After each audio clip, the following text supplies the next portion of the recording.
Welcome to the Wellness Pulse with Monica Stevens. From CPR to self care, staying in rhythm with your well being.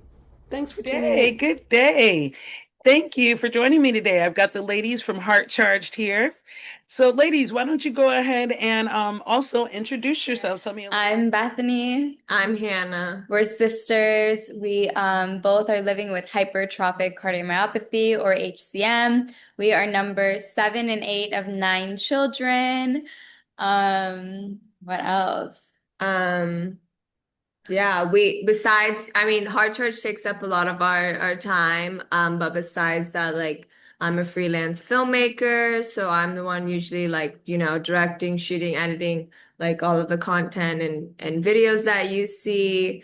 Hard Charged was Bethany's idea actually, and she really wanted to utilize social media and be able to, we were very lucky that we had each other through our diagnosis. And so that's really what the foundation of Heart Charged is like knowing that you're not alone, especially for young people, because heart disease is seen such as like an older person's disease. And not many people think that, especially like teenagers and young adults are living with it. And so our mission at Heart Charged is to end preventable deaths from undiagnosed heart conditions and sudden cardiac arrest, but it's also to provide patient-to-patient support. And so we really saw the need when we started sharing our story on social media, and then we became an official, nonprofit, to be able to, get us open doors and be able to really provide that support better and be able to really bring more awareness to heart disease.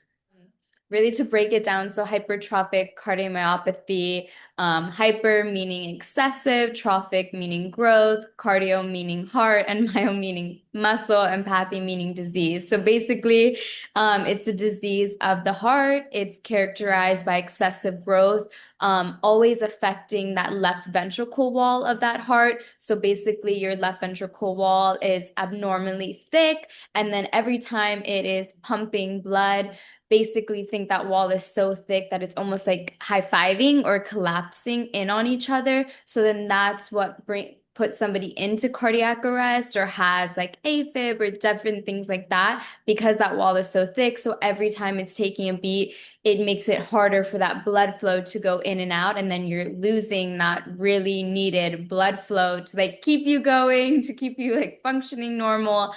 So that's like the best way I think, like Yeah. easy to explain it. And besides that, because I think it always gets of like, oh, HCM, people like to say like I'm big hearted, or I used to joke like, you're a thick chick, because it just used to be like, oh, we're measuring the thickness with like an ultrasound or an echocardiogram. You can kind of see there's something abnormal in an EKG or a typical heart screening.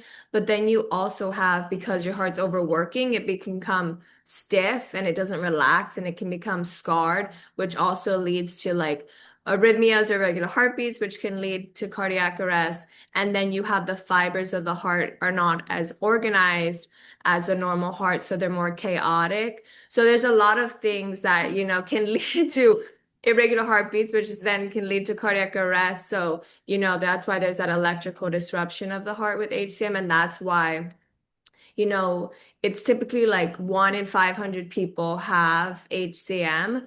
It is probably the most, like common, like inherited, because it is mostly genetic. Not saying everybody, they're still discovering genes that cause HCM. So that's why. And because when we were younger and like got diagnosed with it, when we looked it up, it would just be like student athlete dropped dead on the field.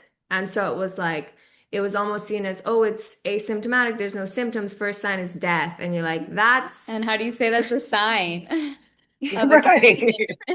or you died. So like, yeah, there's got to be something, especially a young person, like that's, right, like you're like, you shouldn't be dying. So you're like, wait, what? So then you started realizing, wait, there's, science here, and and understanding it. But yeah, we're learning stuff about HCM every appointment, and so are the doctors, because it also shows you there was not enough research or even like medication or treatments targeted specifically for how HCM is, because every heart disease is interesting in how it affects what the heart does and how that could then lead to cardiac arrest or other complications.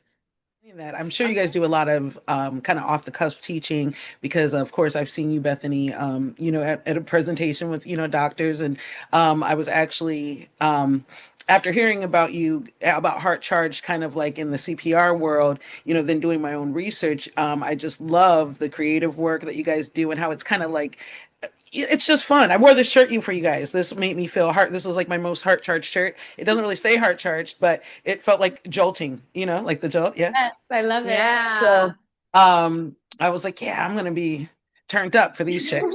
Both of you were diagnosed as teens, right? Or as youth? Yeah, we were in our Okay. So then now you don't have to tell me your age if you don't want to, but like how long have you guys been dealing and learning about HCM? Like 13 years. Okay, so about 13 years. And so now, of course, before there was less. Do you feel like there's a lot more research now? I know you guys are contributing, doing your part in advocacy and so forth, because you've learned some lessons in those 13 years, huh? Yeah, Oh no, yeah. definitely. I think there's definitely this year just alone there's like more medication geared for HCM patients. Like when we got diagnosed, they're like, "Oh, we're gonna throw you on some beta blockers," which come to find out those are horrible for people living with HCM. It's actually not great. But again, nobody knew anything about it. And again, so many people were dying from it. So I don't think people look like, oh, well, this is a condition. It affects so many people. We should help save lives. It was just so overlooked. But now you see like something we got passed in like Miami-Dade County was like free heart screenings for students, right? Like realizing like, hey, this is like not just HCM, but so many other heart conditions can be found, are affecting younger people. If we get an early diagnosis, more lives can be saved, more advocacy done, more research. So, there's definitely a lot more now than when we saw back then. Because when we were looking it up, that's kind of what drove us to start Heart Charged is wait, there's nobody out there talking about this. And I think that's where that like kind of helps of you like why patient advocates are so important because the more we're talking about it, the more like noise you're making. Of course, you do have to wait till, some scientists are like, that's a problem I want to try. Like I want to challenge myself to figure out that thing, but like being hand in hand because, we've seen people and been able to also play a part of like talking more about it. And people are like, okay, this is not going away. Like, what can we do about this? But yeah, like now people, and of course, when one company starts and other companies are like, wait, let me put my, like spin on and see how I could do a better treatment. And that's what you want as a patient. You want options. You don't want to think like there's only a one all, like, especially you want things that are cheaper because there's more things and you cannot like, because sometimes it is, and it's been sad because it's just like a one fit all for basically most cardiomyopathy of like just take a beta blocker that suppresses your heart rate and you're like, well, my heart sometimes does whatever it wants. It's like no matter it suppresses, but now I'm a teenager who's super more fatigued just as a symptom, but now I'm taking medication that's making me even more tired, but that's the only option I have. So it's that's what we hope, and then we're glad to be able to be a part of being able to bring more, awareness and be able to have better options because you just want that for more patients coming up who are, going to be diagnosed with this and feel like they can actually live a life with this diagnosis. Yeah, that makes sense. That makes sense, because that can be daunting with you being so young. So are there any like common signs or things that are overlooked? I know that HCM is kind of different for everyone, but are there some things that people can look out for? Yeah, definitely. Those include fainting, because that's definitely not normal. Like you're fainting, there should be a reason behind why that's happening. Shortness of breath, lightheadedness or dizziness, any kind of discomfort in the chest, abnormal heartbeats, swelling in the feet, or in the abdomen, fatigue. What's the other one? Sometimes your lips turning blue. Another one, especially for children, is like not being able to keep up with your peers. So like, everybody's out playing on the playground and you're a young child and you're out of breath quicker or like you're not keeping up. That's like really something important to look out for. And then the other thing that's really important is family history. So anybody in your family, maybe under the age of 55, that, back in the day died unexpectedly and you didn't know what it was, nobody kind of did an autopsy, that's like something really important to report. Because for us, like even in our own family history, then we found out of some, people that most definitely had HCM and unfortunately passed away. I mean, we would have not been diagnosed if it wasn't for family history. And I think it also is to be said that like it's important to share that with your family, because I also think it's very a taboo subject of like, do I want to tell, or like because maybe your family doesn't really talk about that your uncle has, a pacemaker, so you don't really know what that means because nobody really talks about it. And it's like important information because like doctors want to know that, and like that's kind of their basis when you go in and you have to fill out all those forms. That's a way to be like, okay, well, because it's genetic, let me look at that. That could be an issue because if it's already presented in your family, let me figure it out. And this is not to be said that if you have one or any of this, you could have a cardiomyopathy. These are things that you should report to your doctor and be able to find, an answer for. And we realized we had a lot of these signs and we were dismissed and didn't realize. And like, this is with or without exercise if you're feeling these signs, but it's just nice to be able to be like, wait. And we definitely recommend like seeing a specialist of your heart with these, because sometimes like we were dismissed by our pediatrician even though we're like, wait, we have family history and stuff, and I was told fainting was normal for girls my age, and it's not it's not a normal thing actually. So it's like being able to find somebody, like it's different, right? Like I'm not going to see my pediatrician for my acne, right? Like it's something that you want to be able to, but sometimes it is hard to navigate the healthcare system and get a referral or wait to get an appointment because you cannot, get a referral through the typical ways. But being able to really see and get your heart checked, especially just even a simple heart screening, that's why we were very proud to have pushed our thing to get heart screenings, not only for students, but like we wanted to do all students, all ages, because it's like our condition is a progressive condition. But when I was diagnosed, even though I'm younger than Bethany, I had it worse than her. And so you never know how it's going to show up, that even if maybe your dad was, got heart disease at 55, does not mean you are at 55 are also gonna get it. You never know how that's gonna, exactly react with who you are and what your journey looks like with heart disease. Very well said.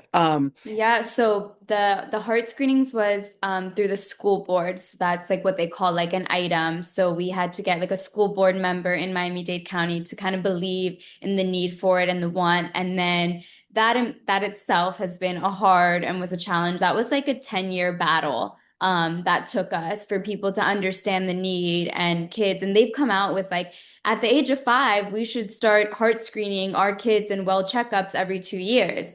And the Academy of Pediatric Cardiology came out with this. And it's like, why are we not following those guidelines and like implementing them? So we're like, if we can start somewhere, let's start in our own backyard. So that was an item that we got passed. And to see the success of that and like life saved has been a beautiful thing. And then within the Florida legislature, we were working on a bill that would make sure that every school had an AED and also a cardiac emergency response plan.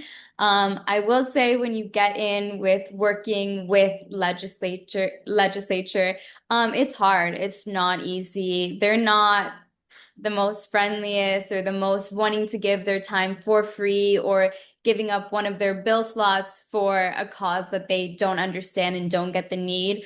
So we pushed really, really hard. And finally this year, it wasn't the most perfect bill and it wasn't the bill that we definitely started with. But at least we'll make sure that there's at least one AED in every charter and public school. So it's a start. It's something more that we didn't have before. Definitely like right at the end of the finish line when it finally was like gonna get passed into law, things changed and then people wanted to jump on board and take credit for all this work and all like the tears that we literally shed for this bill. Like it was like something that would have been in the works for 3 years and we were literally kicked down and people were like it's not needed. No, kids aren't dying. And you're like, this sudden cardiac arrest is the #1 killer on school campuses. Like it's so needed. So at least we have something, and it's just a start. There's still so much more that we want to do. Um, And they'd be like, how are you gonna, well, how are you benefiting from this? Like, we're helping save lives. Like, this isn't some kickback for us. Like, we didn't do this to get it. Like, ever since we were diagnosed, we've been advocating and speaking and doing it. And like, of course, it's so important to have like legislation because, it keeps people like, hey, like, this is like, the it's law, a like, you law. have You to have to. implement it. But also, you realize even if you write a law, if you don't make it with words that make it, mandatory, really more, there's not money behind it to really push it and people really know that it's been passed and, make sure that people are following it, that too. So like, it's really like, okay, well, I will say like, as a heart patient, sometimes those meetings were not the best. And I would be like, I would get like, if I was wearing a heart monitor one time, I was like, oh, okay, my heart is beating a little too fast and irregular because I'm getting a little, worked up because they really like, and because we're young women, we also were getting like, well, what do you know? And you're like, I live with this. Like, I talk to doctors. I know what, like, what's needed. Like, their statistics are out there, and it's just, it's hard, but you have to keep fighting because obviously, like, it's gonna pay off and mean a lot, and especially with the bill of having the cardiac emergency plan, so that everybody knew what to happen. Because, like, even in our own backyard, a kid died because two AEDs or an automated external defibrillator were not working. So even like that too, of like, hey, even if you have an idea, is it working? How many people know how to use it? Like, not only like certain staff, but does the whole school, like, or do the students know how to use it in case there's an emergency? So that bill really came out of because I'm also a sudden cardiac arrest survivor. And it came out that when I first got diagnosed and was told, like, hey, I'm surprised you haven't dropped dead with how, like, thick your heart rate is, and the fact that, like, now that we can see you're having tachycardia and stuff like that, like arrhythmias, like, you have to stop exercising, you have to stop playing sports, like, and then we're like, okay. And then they're like, okay, see if there's an AED at your school. And it's like, okay, I have like one AED in my building. And then they're like, okay, one person knows how to use it. They told me at the school. And then I'm like, obviously still young and naive in this world. So I was like, oh, okay. And then they're like, well, he's also, the swim coach, the water polo coach, like, this. So you're like, okay, so hopefully I don't drop if it's a swim meet, because what if they're not there? And like, I took it, and then we realized, wait, so that was really the need behind it, of like, there should be more people, there should be more AEDs. And like, now at the school I graduated, which funny, when I was there attending as a heart patient who would be speaking classes, we kept, the one, like, we had two in the two buildings. Now there's four in like one building because of like, oh wow, like, because of the work and kind of pushing, like, hey, like, I literally, got shocked by my ICD then a year later on that campus. So it's something that you should know how to do here, and students are living with it, but because you can't tell, they just think it's fine. Like, and we didn't want it to wait till there's an emergency and then nobody's prepared. So yeah, it's been a battle, but we're proud that it finally did it, and we hope that then it sparks more conversation and more need, and people take and learn from what it is and how we can make it better. And I think a lot of people on their advocacy journey think like, oh my gosh, if we get a law passed, this will make everything, this will make a difference. And it's really hard work. And we helped, like, there was another law that we helped with, and it made sure that middle school and high school students learn CPR and AED training. And that was big and that was huge. And we love that because we love advocating the next generation of lifesavers. But I think anybody listening, just to remember, you can do your own advocacy work, right? And that's what we kind of realized too. Is like, maybe if we get out there and we start speaking, yeah, maybe we're not getting a law passed or doing something big like that, but we could make a difference to change somebody that saw a video or saw a post or shared something, and that made them go get a check, or that made them go do a CPR class, or that made them want to get an AED for, a building, a dance studio, whatever it could be. Because sometimes it is really hard to get through to politicians and get them to understand and listen and care. I commend both of you because and the whole team, because I know you guys have a good support team. But I don't envy the interaction with the politicians. No offense to any politicians No. listening, but I can only imagine because in my education experience, earlier on and probably still, but definitely AEDs, you get an AED and then it's locked behind a desk in a locked building in a cabinet. So unfortunately, these cardiac emergency response plans actually playing this out, because so many people, there was an AED, there were people trained, but the plan collapsed or there was no plan. Yeah. And the emergency response, like, or lack thereof, is heartbreaking. You know what I mean? So making people kind of aware of the fact that, hey, okay, you got an AED, it doesn't need to be this trained swim coach, or you know what I mean, like, locked. Okay, yeah, it could be stolen, or maybe it's not going to shock people just because they pull it out and throw the pads on. Even if somebody were to like play with it, people really do need to be educated. I think maybe because I was kind of always exposed to medical knowledge, it it was always important. But if you're not in a medical field and you're not touched by some sort of heart disease or medical knowledge, you may really have no clue. And that is daunting, you know what I mean? A daunting task to try to correct, but really with so many people possibly being affected by either someone having a cardiac, issue, having it themselves, or, being able to be a survivor, it just seems like, putting it in basic schools and, making it where we are all comfortable, it just seems so important. So I love the battle that you guys are fighting. So keep up the good fight. Tell us about HeartCharged as a foundation, because I know you talked about kind of like that, and then I want to you already spoke on some things I want you guys to elaborate on, but let's talk about HeartCharged and how you guys, or how long it's been a foundation and how that came to be.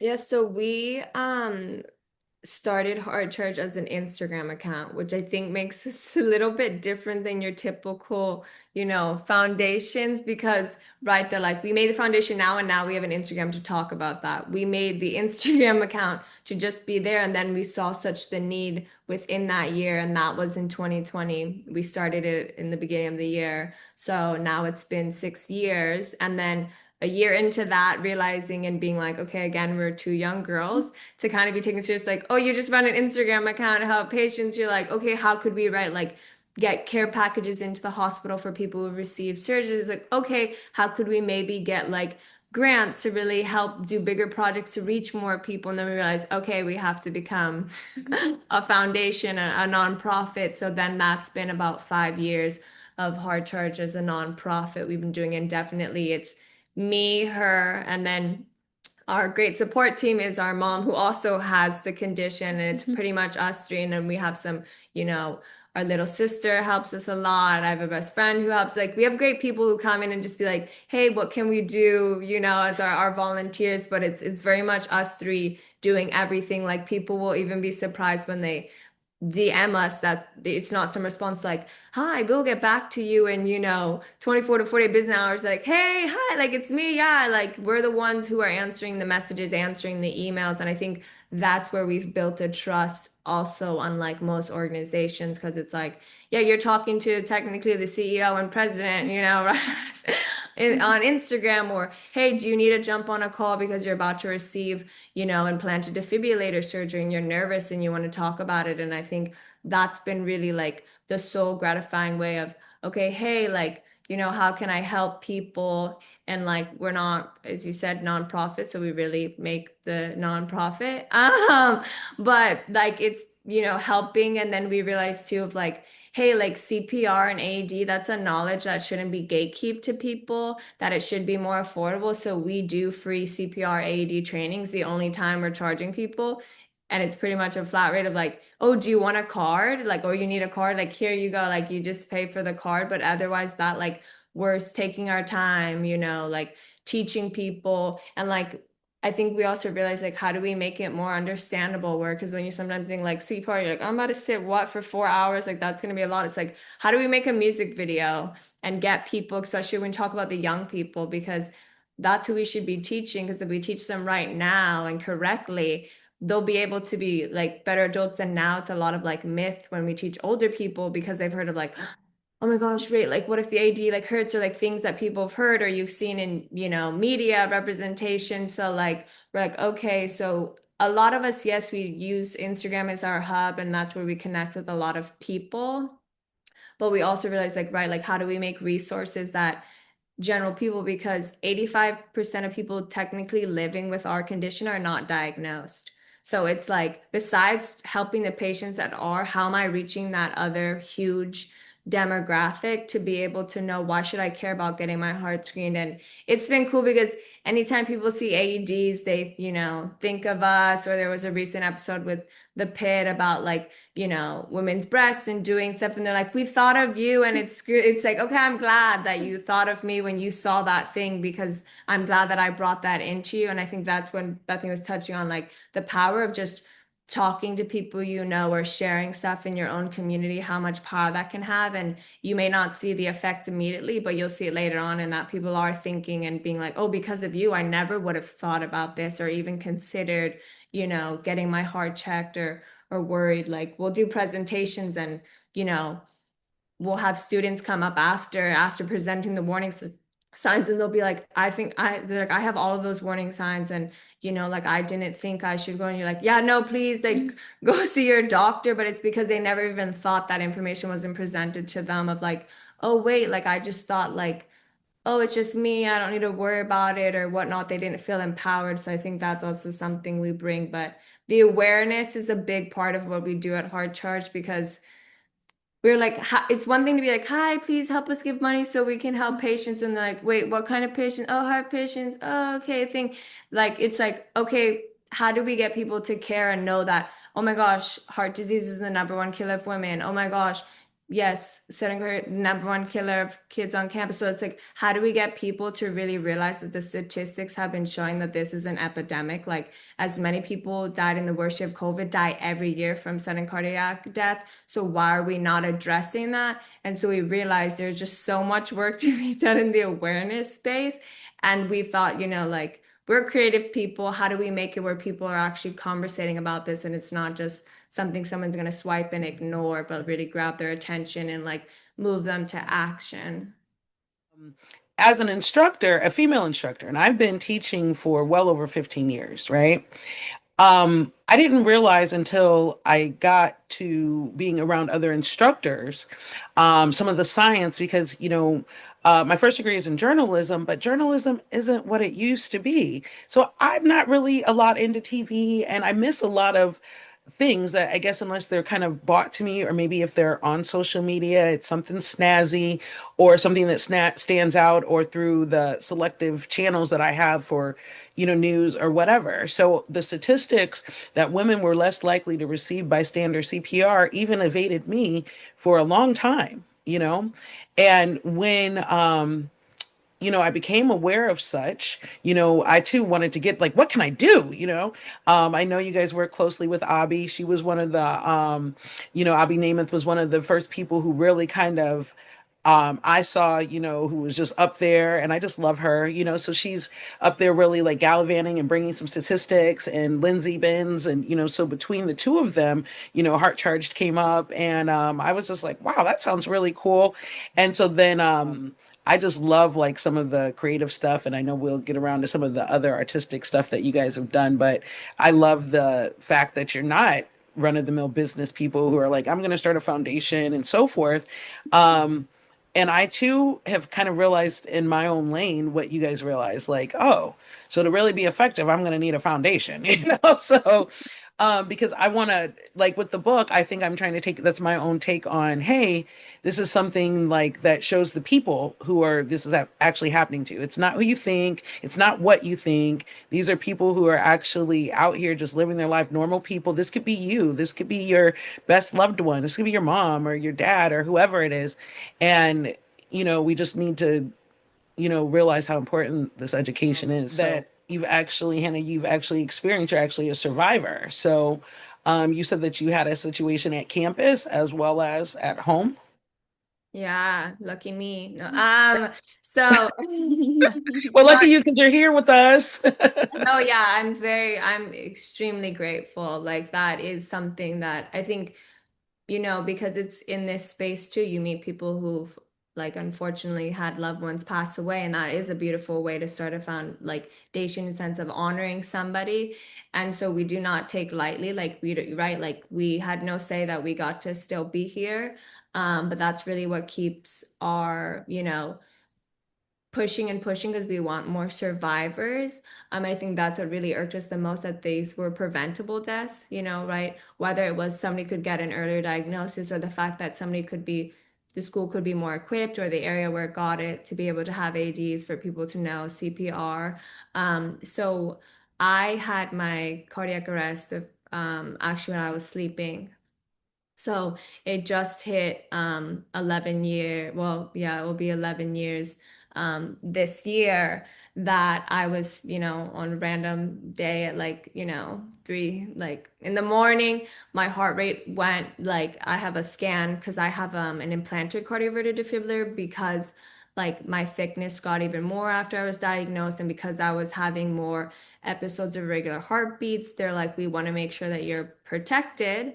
And so I got the ICD implanted, and then literally 6 months later, I went into cardiac arrest in my sleep. And because right, like I was in my sleep, I don't have an AED at my house. Like my life got saved by my ICD, and it had to shock me twice to bring it back.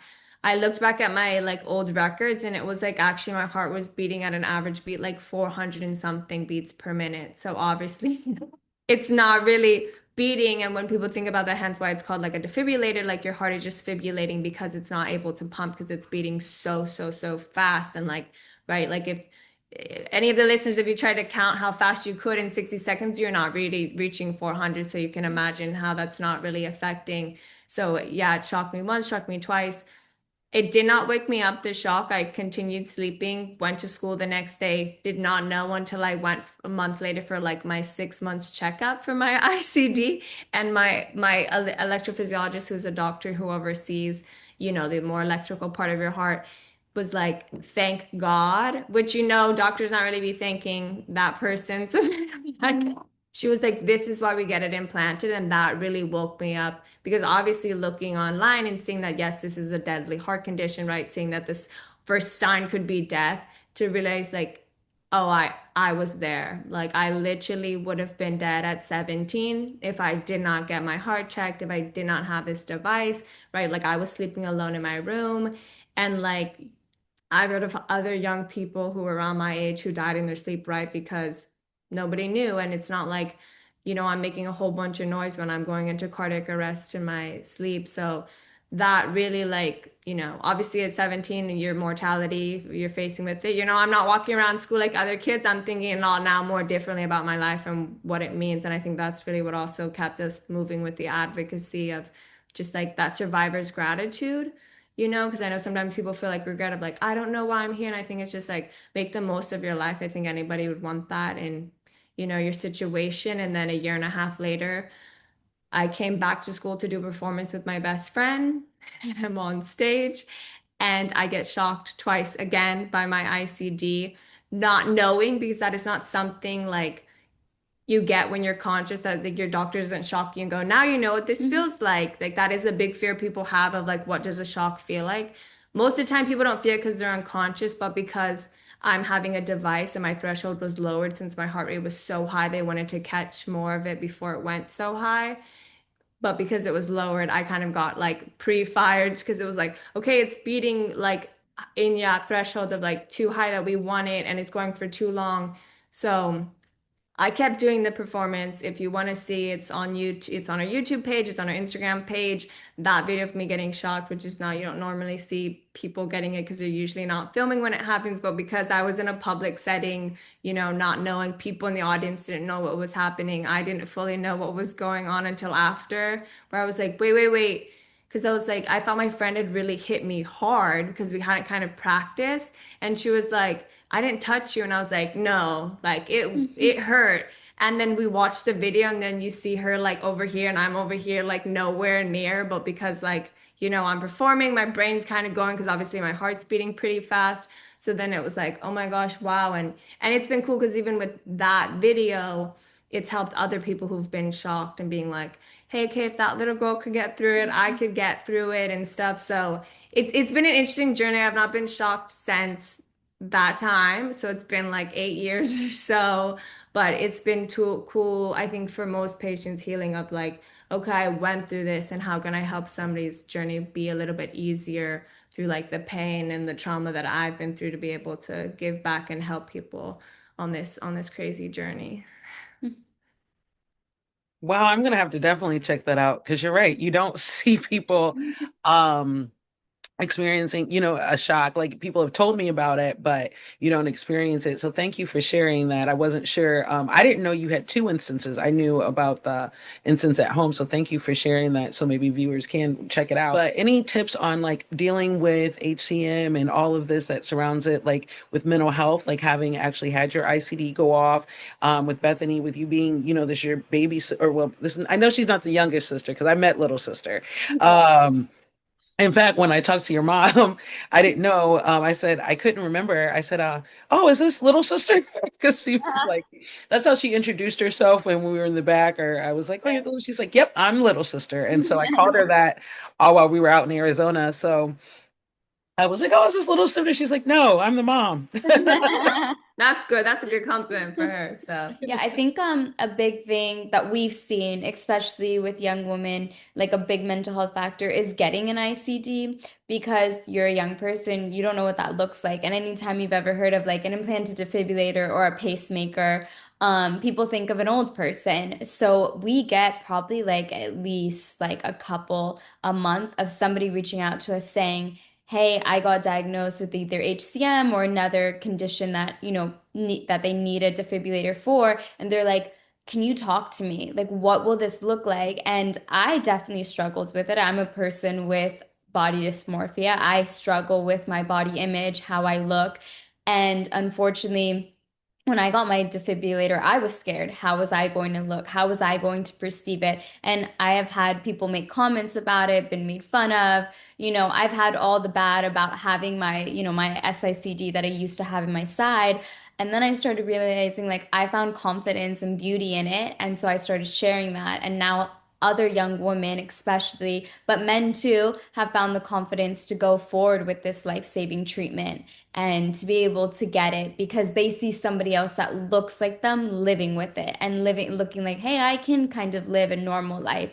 But when you don't see somebody out there in the mass media that looks like you or going through it, you don't know how to respond. You are hesitant, and that does unfortunately affect your mental health. And like Hannah and I said in the beginning of this, is like we were so grateful to have each other, but we wanted other people to have somebody too. And people will be like, oh, well, you guys can't have mental health problems. You're like, well, yeah, of course. I'm a young person diagnosed with this deadly heart condition. And people tell me, like, oh, you're lucky you're alive. Like, you don't think that messes with you and affects you. And how does your future look? Will somebody want to marry me knowing that their kid, like if we were to have kids, that there's a chance that their kid might have this condition too, right? There's so many things that go into play.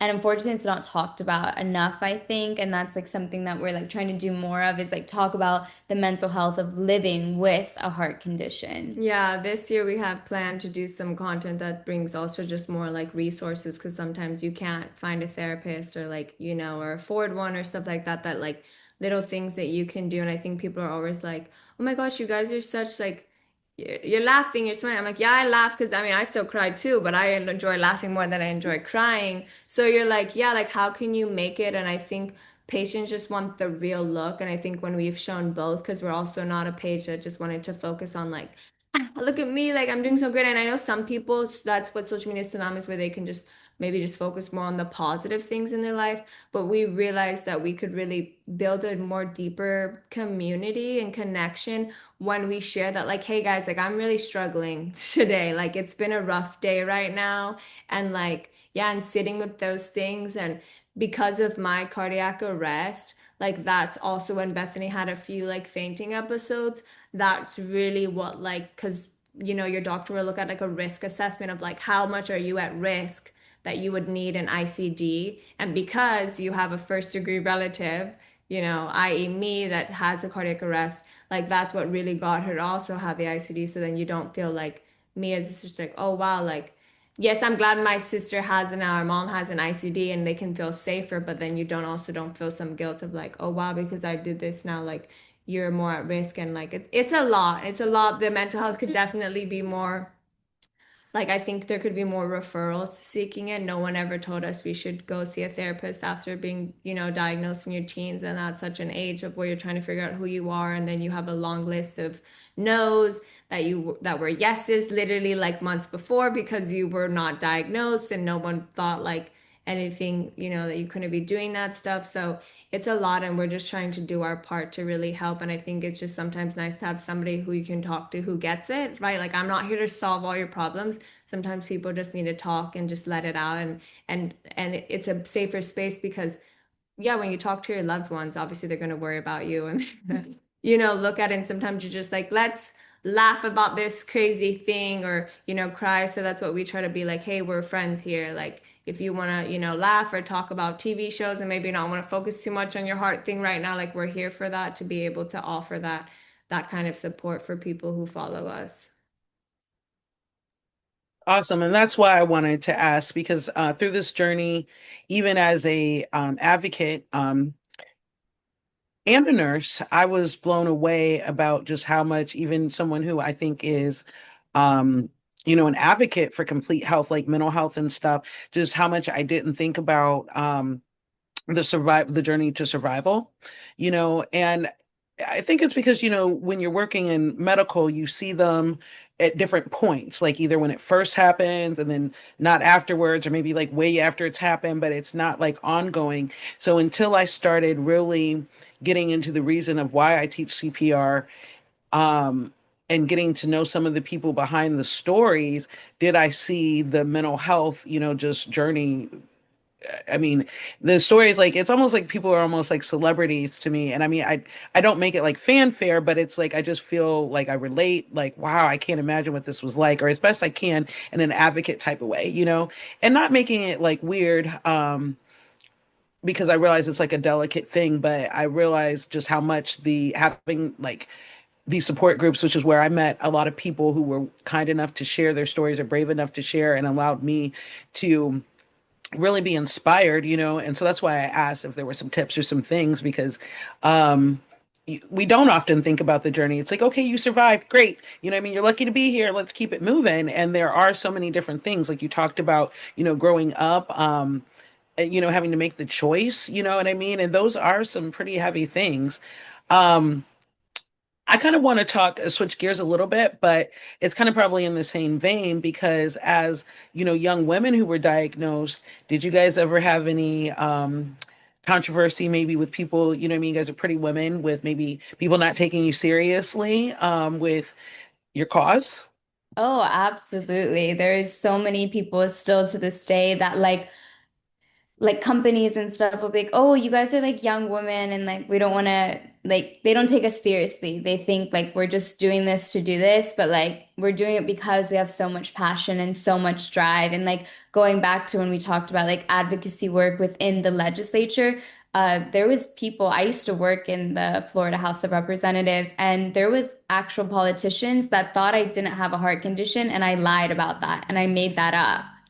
And I had an SICD sticking out of me, and they all said, "Oh no, she doesn't have anything. Like we don't believe her that she's dealing with this." And yeah, we totally look like this, but that doesn't mean that I have several different arrhythmias a day, that I wake up so fatigued. That doesn't mean that I also realize I have to live my life and get up and do things like normal people do. And just because I might not want to show it, and maybe, I don't look sick, that doesn't mean I'm not dealing with things going on. So we've definitely got a lot of pushback, and like we did a campaign kind of talking about female resuscitation, like flash the boobs to save a life. And then people looked at us different too, and they're like, "Oh, those are the girls that, right, that want to flash their boobs." And it's like, "No, we don't want to flash our boobs, but we had to say something because women are dying." But now, because we're young and we made a statement, now people only view us as these women, And it's like, no, I'm way more multifaceted than that. I just am trying to make a difference in any possible way that I can. But unfortunately, we are judged all the time. And I think you're also because we use a lot of social media, so then people just think like, oh, you want attention. You're like, yeah, I want attention to drive you to action, and this is the like thing, like I have to get your attention, but it's not like I want attention for personal gain. Like I run a nonprofit, like that's the most least attention like yeah, I should have chose something else, if I wanted to be like making a lot of money and getting a lot of attention, like it's like I want to do good. And so like that's how we had to drive it. And it's sometimes like, and people think, oh, you're too pretty to be sick. And I think there's a lot of that, like we had to really, you have to wear your heart in your sleeve. And we had to bring that awareness because it's such internal, like you don't know if I could right now on this call be having an arrhythmia because it's not a physical thing. Like, yes, if you pay close attention, like I could tell because I know myself. So like me and her, we can tell if, like, oh girl, like, did you just right? Like I can kind of see the glazed eyes a little bit. Like I can tell if you're having, a bad episode or something. So I think that's where it gets hard because in other disease spaces, there's a lot more physical things of like, oh, wow, and you feel more sorry. But because I don't look sick, you right think I'm faking. You don't think like this is a serious thing. So that's really hard to kind of get people because also like the fact that like a cardiac arrest can happen so fast too. It's not like a wow, you're slowly getting sick and I can see it in your thing. So it's been hard to try and find like the right way to get people, but of course it takes different, ways and videos and get people's attention of how do I show that people, are struggling and things like that. And that's kind of why I went into film and stuff is to be able to, show that better representation and show that, yeah, like even heart disease, not just HCM, right? Like there's so many different things and like how do you show that more because we don't have And that there's like there's representation. so many faces of heart disease, right? It could be a young baby that was just born with a CHD. It could be an old person. It could be somebody like you don't know. There's so many faces behind it, but because people living with heart disease or heart conditions don't all look the same, unfortunately, people don't take it as serious, right? Because we all look like your normal average people, unfortunately, but our bodies are full of scars, both like externally and internally. So yeah, it's really hard. And that's what I think I realize is that it's hard to it, if somebody it gets hit in the head and they've got a head bandage on, you can see that and oh, they might need some ice, maybe blurry vision, they need rest. Internal scars, you can't judge, you know what I mean? And like you say, you may just not want to be viewed as that. So like I'm just putting on so you don't see that, you know what I mean? And those are, different like those are just heavy things for people to carry. So I definitely um love that you guys are, putting it out there so people can join in and, just do the best for their mental health and so forth. Um so as women, so let's see. I kind of Oh, no, no, no. What I want to talk about actually is some of the different ways that you guys have actually worked to, kind of get different type of support. I love the Flash the Boobs campaign. That was one of the ones I was referring to, but I'm kind of, like in your face type, and I guess I was so shocked in my little line I told your mom, I was like, usually boobs get you into places, not out of places. So she just couldn't I believe know. it. And So I've been shocked. true. Right. And I've been shocked, since because I got this whole idea probably to start this when I started looking, I mean, the wellness polls and everything when I wanted to pay homage to CPR. And I was surprised at how far we'd come. Like now my mannequins have outfits and broads and, different things. And, but honestly, I usually just would talk about moving the breast. Or them going east and west, when somebody's on their back.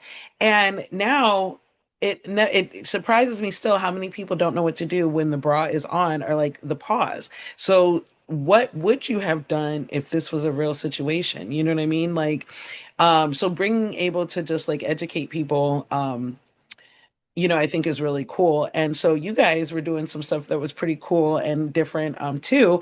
And some of that I think ended up in the UK. Can you tell me like more about that whole process and so Yes. forth? Yeah, I think it's because we realize, like, right, like when we talk about research or guidelines, like nobody's going on and being like, guys, did you hear like this research? And because when we saw the research, like over 3 years ago that women were less likely to receive bystander CPR and ADs, we were like, no way. Like, so like we like to get on a thing. So that's why we made the Flash the Boobs to Save a Life campaign.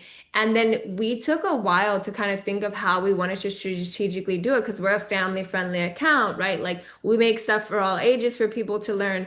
And we realized like, well, we kind of have to go there, even though you're not seeing any breasts because it's all black bar because it's the internet. Like we had to go there because if we just kind of, the word like pussyfoot around, like, oh, okay, guys, like do this, like it needed to call to action. And so we're like, we're put our reputation on the line because we want people to know. So it's nice to see now other bigger organizations who have more power than us are now catching up because we just kept making noise and a lot of people. And so one of our followers, yeah, Yeah, go. she's an artist in the UK, and she's like, oh my gosh, I love the concept. And she's like, I can take my 4-year-old son to a free museum of beautiful works of art, and women's breasts are on display, and I'm not here covering his eyes, and nobody's putting a black bar on top of their breasts. Like that's looked as beautiful as artwork.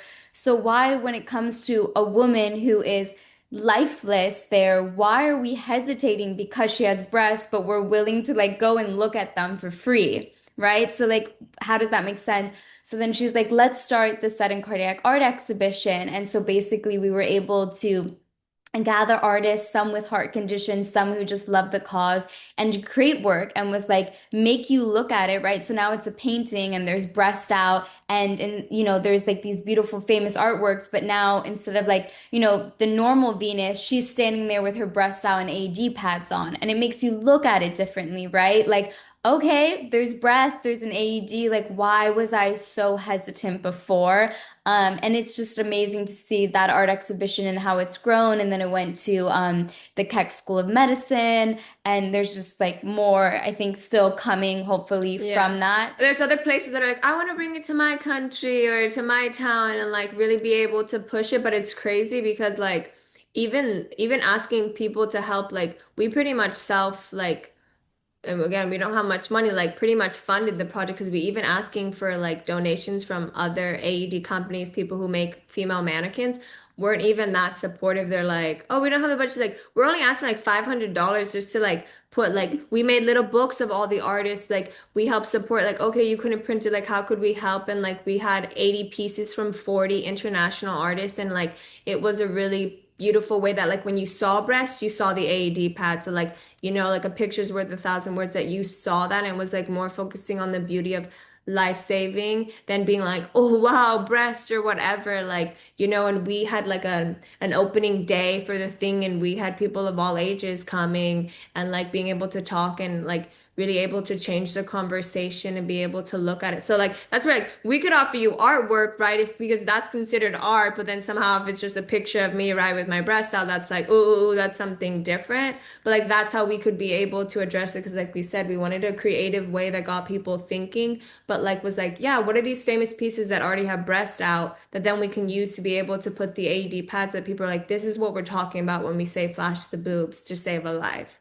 Like we're not talking like, wow, she's got great tits. Like you could also say that, but like the thing is, we won't, it's just weird because it's like when you're there, you shouldn't be thinking about, oh wow, the breath, whatever. You should be like moving to action because every second counts in this. And so like in all of our trainings, we only use female mannequins because it's like if you know how to do it on a female, great. You'll know how to do it on a flat-chested man, so it won't matter, Like if you like, but it's just crazy that like the fact that because there was no female mannequins, how that had a direct play of why people were hesitating, or the fact that trainings were so focused on one gender or one race, of how that has directly impacted the survival rate, which is already so, so low.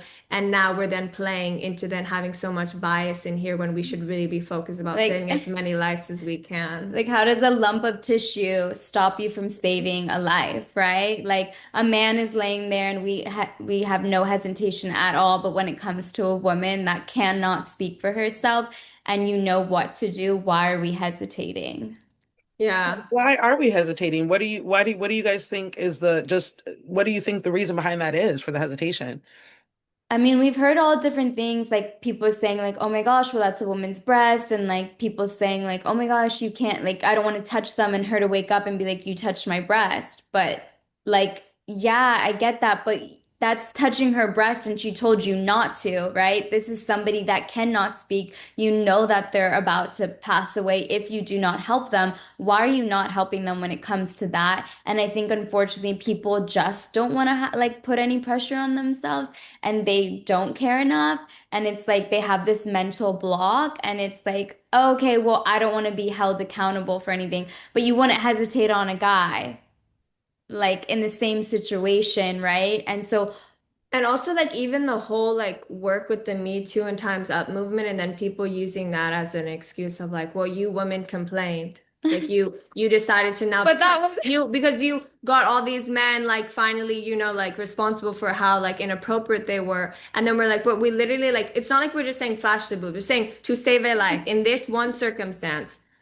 Women, and most of them will be like, yes, please. Like we know women who survived sudden cardiac arrest, and that's what I got nervous about in school. Like, oh my gosh, I'm a teenage girl. Do I want my breasts on display? Like people, but it's like you know how to navigate a situation that you can make it appropriate of like you don't need everybody around you in a CPR. You only need like three Bless people. thank you. Three people to be doing stuff. The rest of the people, we don't need like everybody watching. Like, yeah, go move. Like, this is a thing here. This is not the time to pull out your phone. Like, because like when we first brought this up, like a girl had asked me in a high school presentation, like, oh, well, like, do women, like, is it different? I was like, yeah. And I'm about to tell you right now, like, boys here, whatever, like, we're going to talk about it. Do not hesitate, especially when we teach a class. Like, if you're not willing to save all people, then you don't deserve the right to know the thing. Because if you're already then going to have a bias, then why am I then wasting my time to give you a free training when other people would charge you way more to then just have you go out and only save white men? Like, honey, no, that's not my mission at HeartCharged. Like, I'm not here. So, because we've even had some boys like take off like the female accessory that's the breast and just practice as a man. And it's like, honey, first of all, you paying for that mannequin? Because you can bring your own next time. Like the, you know, like it's like, hey, like let's really talk about it. But it is upsetting that people use because of like sexual assault and people being like, but it's like, but there's been no case that someone sued and they got the man charged and won. Like those cases are thrown out even if they make it that far. But we know women who thank their people for being like, thank you so much for saving my life. They're not focused on like, oh my gosh, my breasts were things. Sometimes people think that way later, like, oh my gosh, I realized like, oh yeah, my breasts were probably on display. But, like that didn't matter in the moment. And like that's not a time to sexualize a woman when they need like the help and because they can't do it themselves, right? So like that's where we just need to go, do what's needed, and then done. You're not touching the boobs anymore. You can put something to cover the boobs back up. Like you only need in those 3 minutes to be able to help that person get them. And when EMS arrives, they don't need to have their breasts out, you know? Like if the pads work, they came back, like, you know. So I think it's just people just being very small-minded and not looking at the bigger picture and being like, let's not view this. But it's just annoying because it's like, men are the ones who sexualize it, and then you're gonna throw back in our face of like, well, no, I can't do that. And you're like, okay, so yeah, what if we like for April Fools this year, we did a play on like, oh wow, men are less likely because women are being like, okay, you won't save me, I won't save you, right? Like, but we don't live in that world. And then like, people thought like, oh my gosh, this is real. Like, oh my gosh, we're not saving men. And it's like, no, guys, but look at women caring about men. But then when it comes to men, they're not caring about women. And they're like, oh, well, I don't want to be held accountable. No, that's somebody's life. You're going to be held accountable for letting her pass away because you didn't want to do what was right. And it's like, there's just such a difference between touching somebody inappropriate when they've said, no, please don't, to when it's somebody's life on the line. Yeah. It's so sorry, don't get us started. It can go off. So to them. Well, I mean, I'm sure you have a mother or a grandmother or a sister or a daughter. Would you hesitate if it was their life, right? If you looked at it like that. And I'm sure that woman in front of you might be a mother, a sister, a grandmother. You don't know who she is to somebody else. So why would you look at it so differently? Gosh, like I gotta be in action. But we hope that like, right, if you're on the street, like there's nothing without bystander intervention. We give the most luck for that person to have the best outcomes. And like just knowing that like the women who are here because somebody did not hesitate, Like that means a lot to save somebody's life. And so if you're in that field of saving people's lives, I hope that you do not look at gender as a thing, and that, you know, we'll ship you a female mannequin if you need to get used to doing it, so you don't even hesitate even 1 second to look at it. That we just hope you're in the zone of saving that person's life, and that's what matters. Let me ask you, where can people find HeartCharged to support your work? Yes, so please, if you have Instagram, please follow us on Instagram at HeartCharged. And then as well as we have some great stuff on our website, getheartcharged.org. And then you can find us on TikTok, YouTube, Facebook, all but that. Instagram is definitely the main hub. So please come follow us there and just reach out, like, because we're always answering. It's us. So Well, ladies, it has been a true pleasure. I can't wait to see you guys in the future and to talk to you all. So you guys have a great day, and thank you again so much. Yeah, thank you so too. much.